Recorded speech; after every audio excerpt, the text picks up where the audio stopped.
Guys কি খবৰ আপোনালোকৰ? Good morning. আৰু মই কুঁৱলীৰ মাজত ভিডিঅ' বনাই আছোঁ, তাৰমানে আকাশৰ ওপৰত ভিডিঅ' বনাই আছোঁ। চাওক চাওক, সেনেকুৱাই কুঁৱলী পৰিছে, সেনেকুৱাই লাগিব আৰু আপোনালোকেও কি ভাল লাগিছে। ৰাতিপুৱাই শুই উঠা সেইটোৱে বেষ্ট মজা। আৰু আপোনালোকে এইটো ফিলিংছটো সোনকালে যদি নুঠে নেপায়। আপোনালোকে সোনকালে উঠিলেহে পাব এই ফিলিংছটো। সেইকাৰণে আপোনালোকে ৰাতিপুৱা সোনকালে উঠক, ৰানিং কৰক, স্বাস্থ্য বনাই ৰাখক। আৰু কি ক'ম আৰু, আছাম পুলিচটো আহি আছে, আছাম পুলিচৰ কাৰণে ভালকৈ প্ৰিপেৰেশ্যন কৰক। চবেই ভালকৈ দিয়ক। এইবাৰ চাকৰি যোনে যোনে নাই পোৱা লওক, এইবাৰ মন পেলাই নিদিব।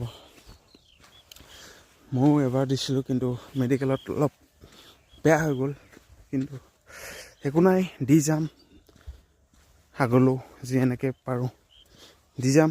যদি হয় হ'ব, নহ'লে নাই, বেলেগ কিবা কৰিম, বেলেগ কিবা কৰি খাম। কিয় অকল চাকৰি। চ' সেইকাৰণে মই ইমান ধান্দা নেমাৰোঁ এইবিলাক চাকৰি ধান্দা কিবা ধান্দা। কথাটো হয় বাৰু, চাকৰি পালে ধুনীয়া ছোৱালী এজনী পায়, কিন্তু আমাৰ কপালত ক'ত চাকৰিডাল থাকিব, ক'ত ধুনীয়া ছোৱালীডাল থাকিব, চব বেলেগেই লৈ যাব। হ'ব দিয়ক, বাই বাই। আজিলৈ ভিডিঅ'টো ইমানতে সামৰিছোঁ।